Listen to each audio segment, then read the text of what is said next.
Bushwa, Bushwa, Bushwa. Say it 3 times and Ramira will appear. Hey. Hello. What's welcome, up? welcome. Thank you for having me. So, where do we begin?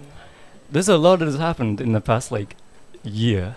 Yeah. Yes. I feel like I last spoke to you in this way back at the release of the Bluebird project. I know, that is a long time ago. So I feel like it's kind of, where do you want to begin? There is so much. We could run jazz punk through to, I don't mind.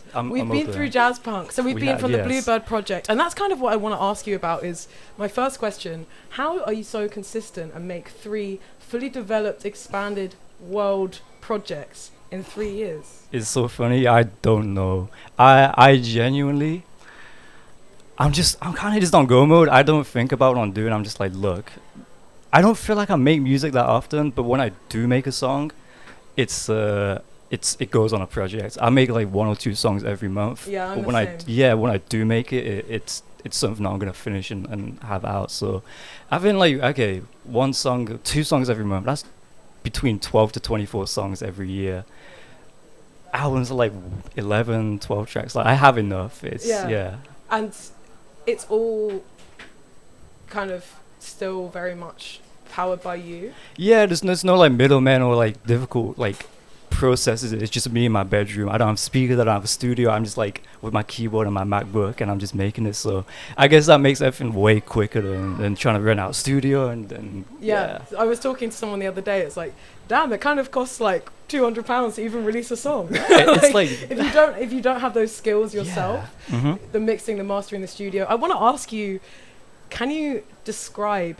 So you have your bedroom and your garage. Yes. Can you just describe those spaces? Because online, you pop up with these like amazing, at the moment it's like amazing like mountain landscapes. We've been through forests, and actually then you see the edges of the background, and you're like, oh my god, this is just in this man's garage. I'm a liar. And it's really exciting. It sounds like a really exciting space where all of these things kind of bloom. So describe that space. Yeah, I mean, my bedroom is like my perfect comfort zone. So everything I do, I come up with like imperfection in my room. So I get to like curate my room perfectly. So it's the best source for inspiration, because I get to have everything that I want to be in there. And then for the garage, it's just the open space. You know, like everything in the house is like packed full of furniture and stuff. I don't want to move everything around.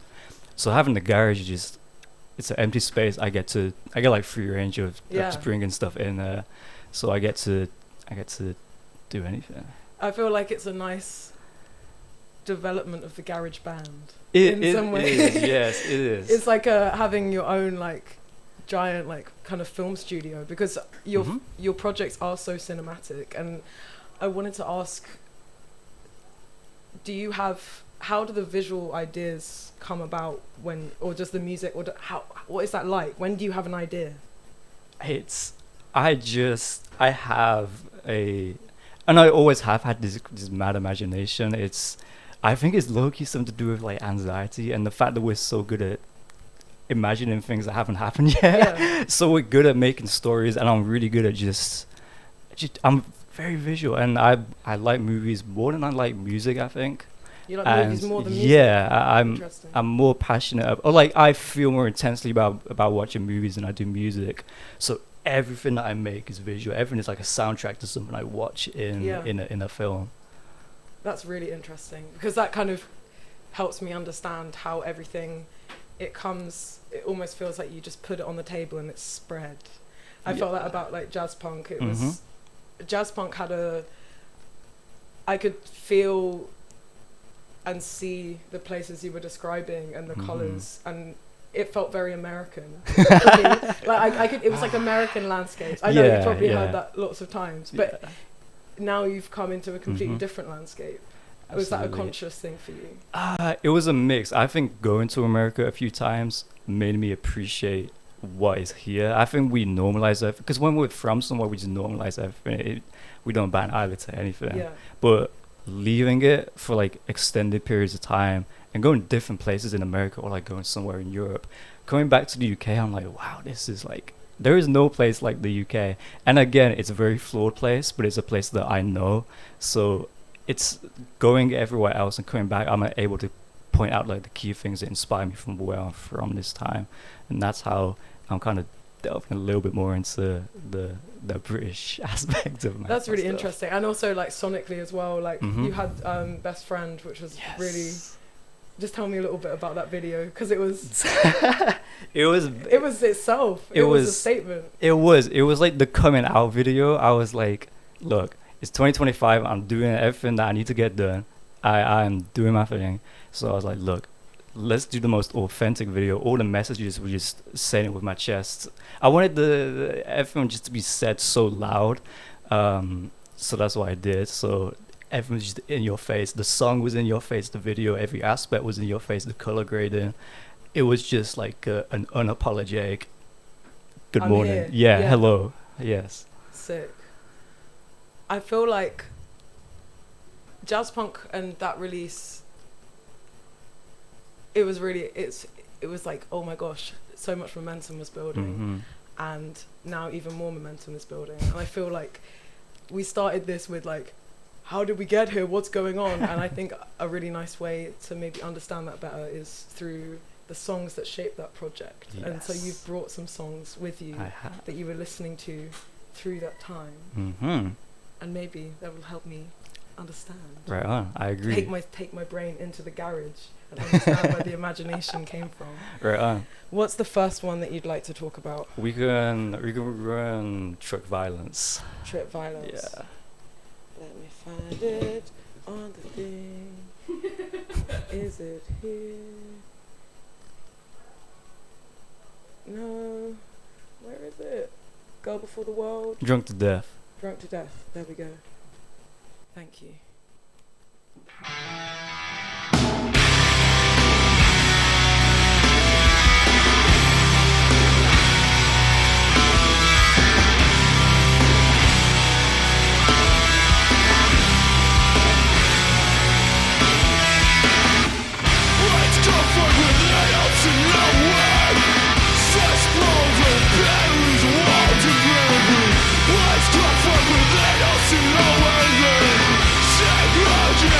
This is piteous blood. There's so much that I feel this intensely, and I'm sure that I bring no ceiling to you. And there's so much that I feel this intensely, and I'm sure that I bring no ceiling to you.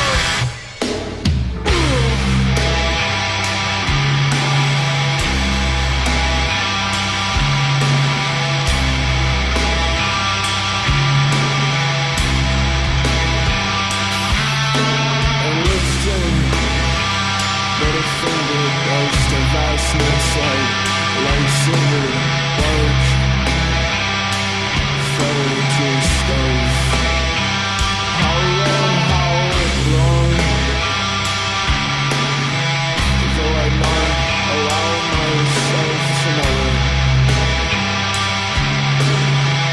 though I'd not allow myself to know it.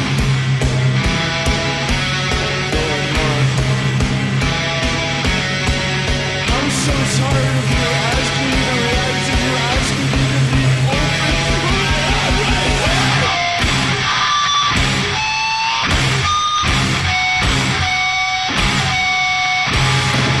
The series is stone faced. The series is stone faced. It's now my every soul. Irreparably impossible.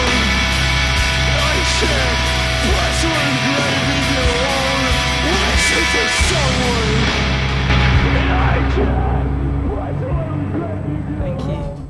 So that was an intense time in the garage. Bang. It made me think. Recently, I went to Outbreak, the one in London, and I saw this band called Not Loose. Hey. I'd never heard before. I literally went to Outbreak for Danny Brown, which I felt was like such like a rogue reason to go. But I was like, I fucking love heavy music. It's so good. So good. So tell me why specifically. Why? It's I think you can tell from my music, I just love intense music.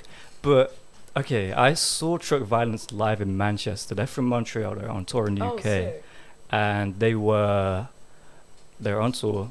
I saw him live, and he was speaking. The reasoning for making the song was because his uncle drunk himself to death, and I was like, that's really messed up and sad. And it just really, I felt really ignorant because the reason why I like the song is it sounded like, how do I even explain it? It sounded like being in a mosh pit with like a bunch of jewelry and like smelling really good and stuff like that. And I was like, Glamorous mosh pit. like a really glamorous, like grand mosh pit. And I was like, I want to create that. I want to create that feeling of like jewelry and gems Decadent. and stuff, like really like dripped out and like beautiful looking, but just in like a mosh pit, like Dripped crazy. out and dripping in sweat at the same time. Yeah, and that's why I liked it because that's what it gave me, and I was like, oh, this is really a really ignorant point of view for this song. It's it was terrible. I think that's like, that's the thing though, when you put out a song, people are always going to interpret it like in different ways. I know that. Yeah. Yeah. We'll get on to that. You have to suddenly share ownership with people. Yes. We can talk about it now if you want. We can run it. Yeah. I'm down. So tell me about your experience of that. I realized that it doesn't matter where your music comes from or how much you love it and how many references you pull from.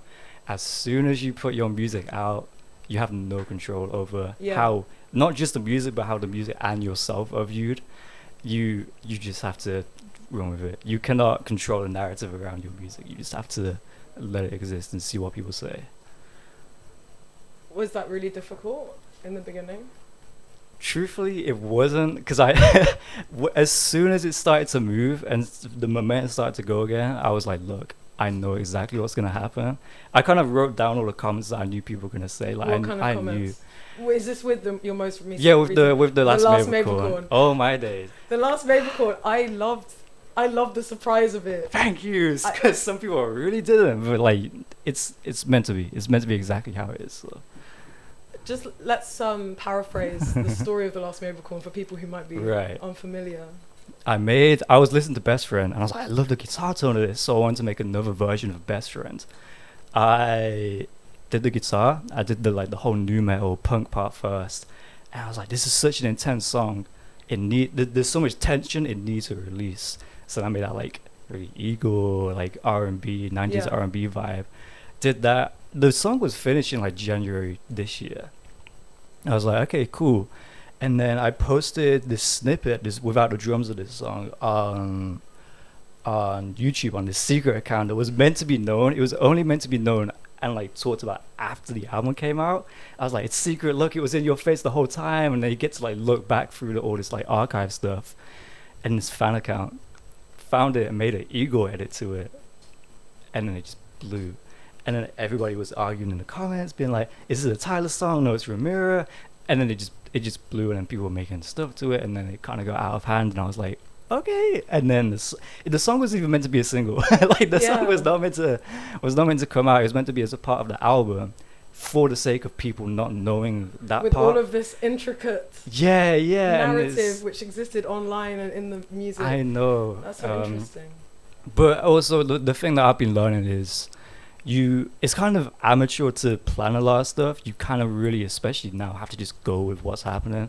So when it started to move, I was like, hey, we should probably drop this as a single and then put the album after. Did that, and then it's just I feel like it is how I want people, like my music to be seen, is you either love it or absolutely despise it. So I kind of succeeded.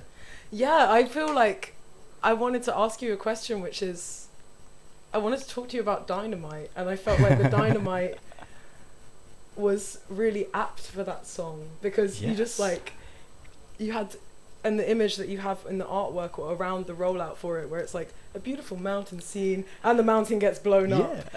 And that's what the song is like. Literally, it is. Is that why you chose that image? No, at all. It's so, like, the process of this whole album has been so, like, it's so unconventional. The reason why there's the Dynamite theme is because Omelette, when we were working on the Sunrise Mountain song, she her lyrics were like, oh, that's just the consequence of dynamite. blown up mountain stuff. I hadn't thought of that at all. That was just her doing her thing. And then I was like, oh, this gives me inspiration to create a more conceptual piece for this whole rollout. So then I had the dynamite. I got some dynamite. I made that Consequence of Dynamite video. I had someone narrate it.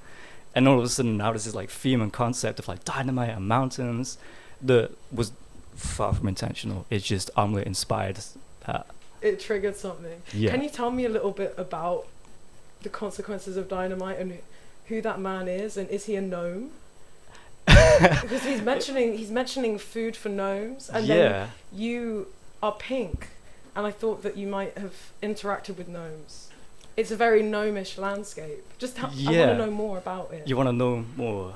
I want to know more. I want to know more. Yeah, right. So tell me. Right. It's so just like freestyle. I don't entirely like the pink face was just the album is like has a lot of pink color to it, and I wanted to express that in some form of art. So like, okay, I'll just paint my face pink, cool. And that was literally it. I was like, okay, there needs to be pink, put it on my face, cool. The gnomes, I was just really interested in like fantasy writing and like those old like rhyming Dr. Seuss type stuff. So I wrote a poem, and there was no idea of what I wanted to do. I was just rhyming, and I was like, okay, so we're in a forest, like in a mountain. We just moved in. Okay, this gnome knocks on my door. I'm just kind of like random, just doing it, and then all of a sudden, I just like bring it back for this and bring it back for this, and then all of a sudden it's like a cohesive piece that people are associating gnomes and like the pink face with the album. But it was never intentional. It just kind of came together. Yeah, like a landscape unfurling. Yeah, I was just thinking when you were describing that and the kind of the Dr. Seuss element, I was thinking how that kind of world interacts with like suburbia. Mm-hmm. Which I feel like your earlier projects are kind of, a lot of it's about the claustrophobia of suburbia and wanting to get out, and a lot of the imagery. You're like on the first album, or the second album, you're in front of this suburban house, and the idea of that's gnomes kind of live in between fantasy and suburbia. Yes, and it's like you might go out into the garden and suddenly, I'm in Sunrise Mountain. I mean, it is so connected. I realize that a lot of the time I don't. Especially like this past month or two, there's been so much happening where I haven't been able to like figure out what's going on. I'm very blurred and like cloudy all over the place. And I realized I hadn't made a song for like a month. I made a song and then everything started to like make sense because I had like a soundtrack. So then I started to be clear on like what was happening. And I realized that I don't always know what I'm doing, but the music is just a means of expression to kind of communicate what I don't even know is going on inside. It makes what's happening inside understandable. Absolutely, I can totally relate to that. I think that's the perfect moment to listen to The Last Mabelcorn in all of its fantastic dynamism, if that is the right word. Also, I'll ask you about the excellent collaboration afterwards. I guess as like an independent artist, you spend a lot of your time trying to get your stuff out there. Yeah. And from what you were telling me about the experience with this, sometimes you're like, I don't want you to see it. Like, I take some of it back. Yeah. Did it feel like that? It kind of always feels like that. Even before this song was coming out, like I want to show the whole world my stuff, but I also want to like hide from it. I'm like, I don't want to be seen, but also I need everyone to see this shit because it's like the coolest thing ever. So it got to a point where we're like, okay, this is popping off. And as soon as it started to move, I was like, look, just go, just all in. I'm posting every day. I'm hitting up everything. I'm just going. As soon as it started to move, able to pivot and just say, I embrace the wave. Yeah, exactly. Because it will carry me. It happened like last year with Jazz Punk, and I got really like nervous and in my head about it because it was the first time it happened. But having like a year's period of like quiet time to look back and be like, okay, this is what I should have done. This is how I could have continued this. Yeah. This is like how I could have made it better. Now I had the chance to do that. I'm like, look, I'm going because I know exactly what I got wrong last time, and I have the opportunity to try it again. So and you're still very much in control of it. But I think what I wanted to ask you about on this project, even the songs that you've released so far and like described, it's like you've come with this group of people. Like there's this like so many collaborations on the project. Well, there were on jazz punk, but it feels like to me even more here. And you're taking like you're on the songs and producing, but also kind of are you like executive producing them too? Yeah. Everything is executive produced by me, and then I had like my friend Will from Coventry. He did some guitar and stuff. Friend Mark Shotgun, he did guitar and stuff. I don't play guitar, so like anything guitar based is me saying, hey, could you play these chords or could you do like this? So everything's executive produced, and then even there's some songs on this project I'm not even on. Like Omelette, yeah. I love that, and I find that really exciting, and that's what made. Because I was excited for your project, but then when I heard Last Mabelcorn, I was like, no, I'm really excited because you were saying like, and not being on songs on your own album is totally a thing, but it's also like really a thing that I feel a lot of people will be scared to do in a time when we're so like, it's very much the whole music marketing thing feels like the tiny screen. It feels do whatever to fit in the tiny screen. And retain the attention. So tell me about like what was that decision? It's the music is never strictly about me. It's just make a good song, and if I'm not going to add to it and I have nothing to say or I can't vocalize the way I want to or something, I just shut up. Like I don't need to be on these things. And then I see a lot of people talking about, oh, features carry this or the beat carried, and it's like, okay, well, I told the feature to do this. I also made the beat. It's like, it's not all about just one part of my music. I made the video, I directed it, I colored the video, I produced the song, I executive produced the whole out. Like, there's so much. I made the movie. This, like, it's like, what's a director that sometimes goes in their own films? What's like, I was gonna say Quentin Tarantino, but he's always terrible. we'll walk away from Quentin, but like, typically the director is better at directing than acting. But if they want a cameo, they can be in there. But it doesn't make them a bad like overall creative. They did the whole they told all the actors to do what they're doing. Like, and it's also the art of communication and getting. Are you in person with the people you're collaborating with? Not always. If it's in the UK, typically yes. But I talk to a lot of like American artists and stuff. But it is just, again, it's a digital world, so it's easy to be like, hey, I want you to do this, and then they go do it and they send it over, and it's like, a lot of people, it's something I found out even coming to London. A lot of people are really wowed by it. Like, bro, how did you get this artist from Texas on your song? And it's like, I realized how special it was for me to be from a place where nothing really happens musically, because I've always had to go search it elsewhere. So I'm like, it's just natural for me to just hit up someone from here, there, everywhere.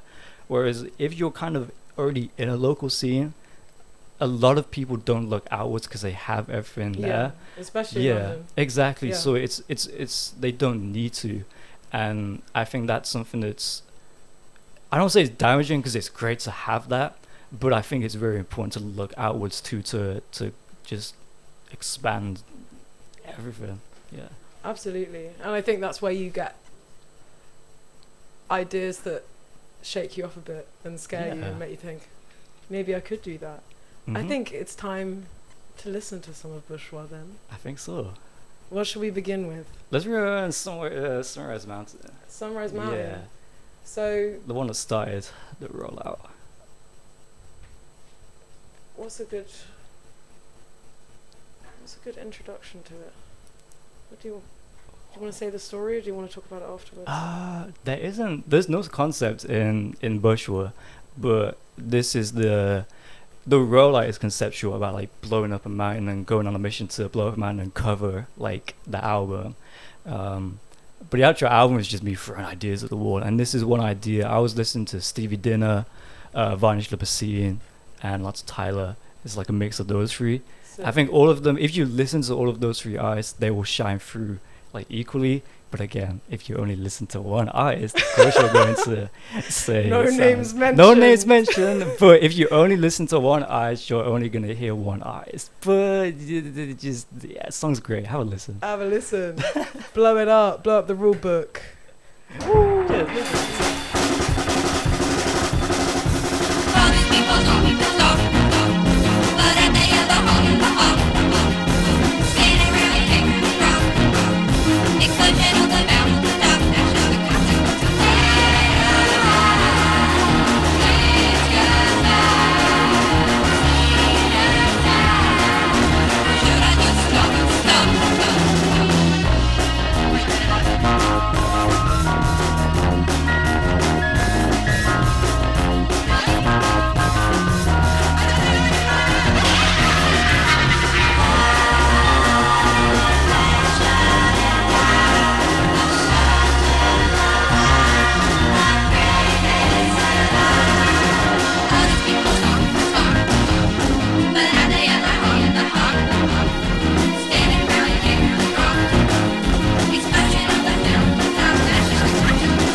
I was into it. I didn't want it to end.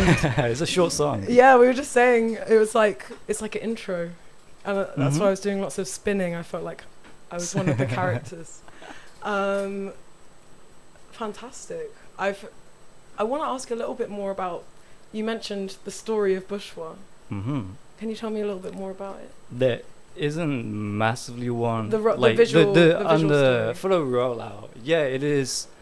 The rollout idea was uncovering something. Okay, Bushwa. The name Bushwa means trash, rubbish, nonsense. Yeah. And a lot of what I was going at with is like one man's trash is another man's treasure. So all you need to do is go out and search for it, uncover it, and figure it out for yourself. Do you like it? Do you not? And that's the whole point of this album. Is like I'm exploring so many ideas and so many concepts. Just pick it up. If you like it, you like it. If you don't, you don't. This and You again, leave it for someone else. yeah, with the reaction for the last Maplecorn, it is like you're either going to absolutely adore it or despise it, and I think that's kind of the premise of the album, love or hate.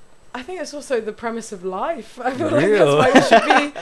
That's why you should go and hear things. And if I think Mhm. about music, it's like I remember when I first heard like hip hop with no drums, I was like, what is going on? Like it actually blew my mind for a Yeah. bit, and I was like, whoa, I've never heard anything like this. And it's like like sometimes it's like do I like this, do I not? I'm so confused Mm-hmm. feeling, which I think is really important. You need tension for things to grow. Exactly, I think And so. then it's like, I love drumless hip hop now, and you're like, oh my god, I found all these artists. exactly. Like, yeah. And that is the point of like the last Maplecorn, for example. You know, it's kind of people got baited in with this something. I mean, it's marketing 101. You bring people in with something that's already understandable to a pre-existing audience, and then you convert people and introduce something new to them. So I mix this like R&B, Igor type of vibe with this like new metal, punk, hardcore stuff, and that's something that a lot of Tyler fans don't really delve into. So I you know, you just convert people, you give something they understand already, and then present something new. And if they like it, they like it. If they don't, they don't. But it's at least I gave them something new.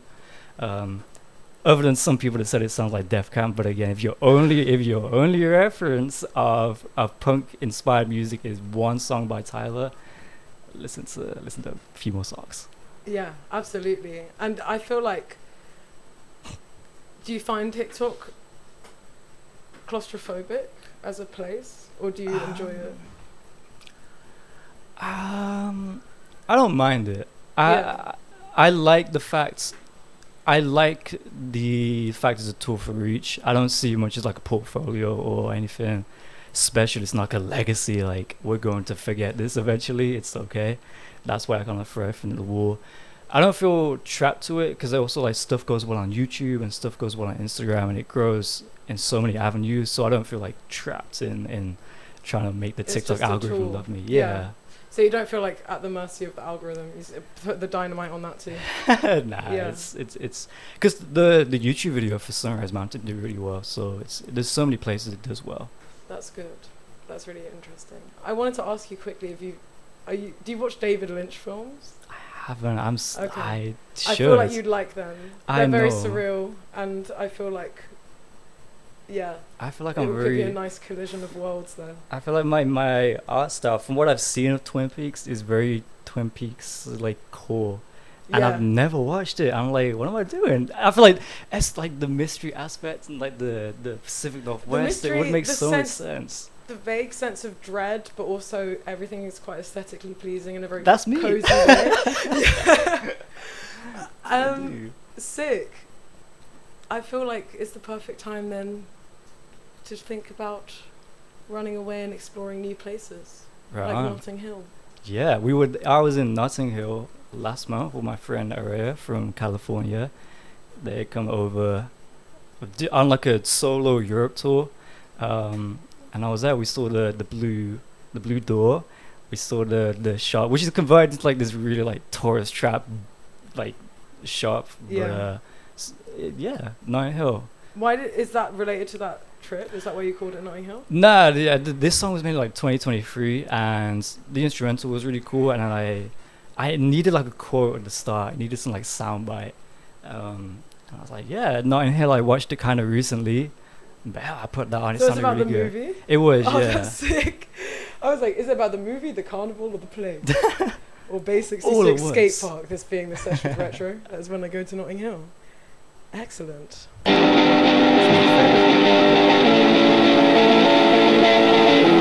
forget, I'm also just a girl. Standing asking you to love me.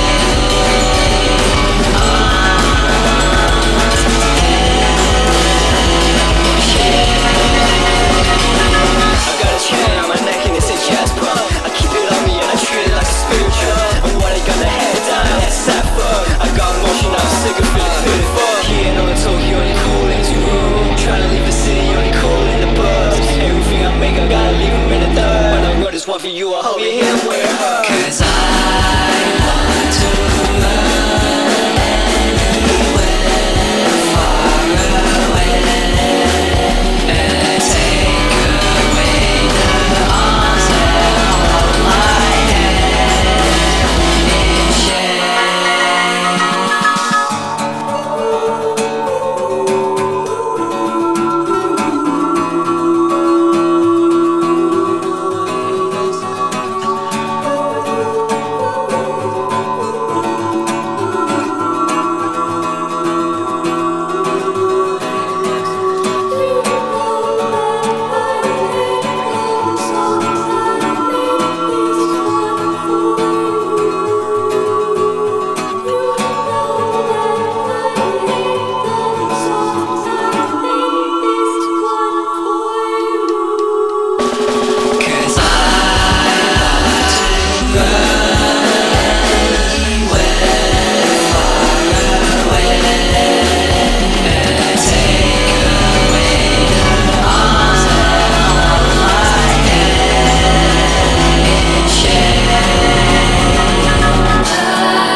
Bloody lush.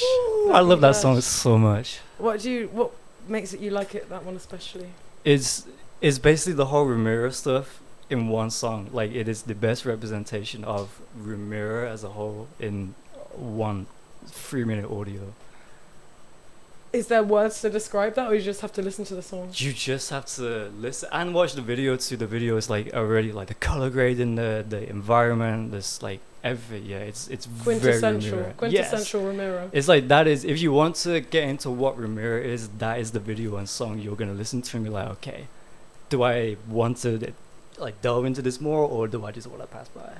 Well, that's really good to have. Yeah. That's like having a business card. This is my business card. Yes. I guess the perfect song to drop just before the album comes out Mhm. is. Yeah. Do we have more coming out? Teasers and snippets. Teasers but and snippets. All the 4 songs, because like Rock Friend Competition is out, Best Friend is out. What else is out? The Last Mabel Corn and the Night Hill video is out. Sunrise Mountain. That's like damn near half the album. It's Yeah. already out. That's really sick. Oh, Joe's I'm right really. there. Joe Jazz is just Yeah. skated past.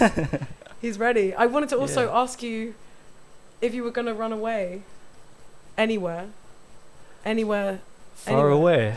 Anyway, far away. Where would you go? Where are you going to go after you release Bushwa? You've already been to Switzerland. I have. You said you had a quiet year in between the album. Yes. Where are you going to go? Spiritually You know or physically? What's really annoying is I had the plan for so long to go to the Pacific Northwest. I don't feel like going to America right now, so Yeah. I'm not really going to. But the goal was like, because again, half this album is inspired, like it's Mount Rainier in the album cover. Like I love that sort of area. It's like a dream to visit. But give it 3 years, I'll head out there.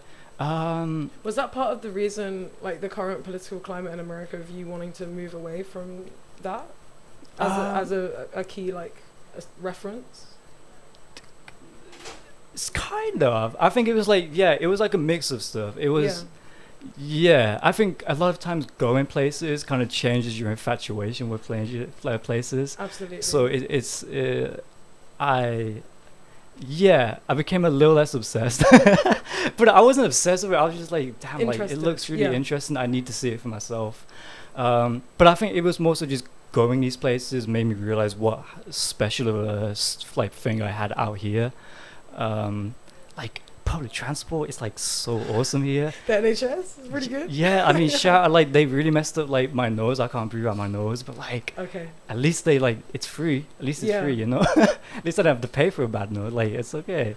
And then what else? Like it's just cool. Like there's a lot more I appreciate home. about where I'm from. Yeah, I mean, granted, I'm from Birmingham, which isn't like the finest place, but it's still like for nostalgic reasons. It's still stuff that I enjoy about it. That's sick. That's really exciting. Thank you so much. Of course, thank you. I feel like it would be nice to finish this little section with a song that surprised you, seeing as we're talking all about surprising. Because when you were listening to songs that inspired you, what's a song that surprised you? We can just listen to another one that inspired the project. Liam Memorize was a good shock. I mean, granted, there's nothing like shocking. There's nothing like out there too much about it, but it's I just haven't heard something like that that's clicked with me so well for a long time. Like I am obsessed with their music now. And I haven't been obsessed with anyone's music for a while. So I want to get obsessed with like a band. I feel I'm like, this can't just be a thing that happens in your teenage years. Even with even when Tyler dropped Chromacopia, I was like, I want to be more excited. Like not in a bad, like it was a good album, but I was like, I don't want to be jaded. I want to be as excited as I was when Eagle was dropping or something. Like that was a crazy time. Or Cool Movie Get Lost. I was like, is it just because I'm not a teenager anymore? Like, why? No, we can maintain childlike wonder. We can? Okay, that's good to hear. Well, I'm really excited to hear the project. When does it come out for people who might not be in the loop? 22nd of July. 22nd of July. Mm-hmm. And then and then maybe a little in-person secret surprise in between then. Being announced tonight. I go back home and I'm announcing, so...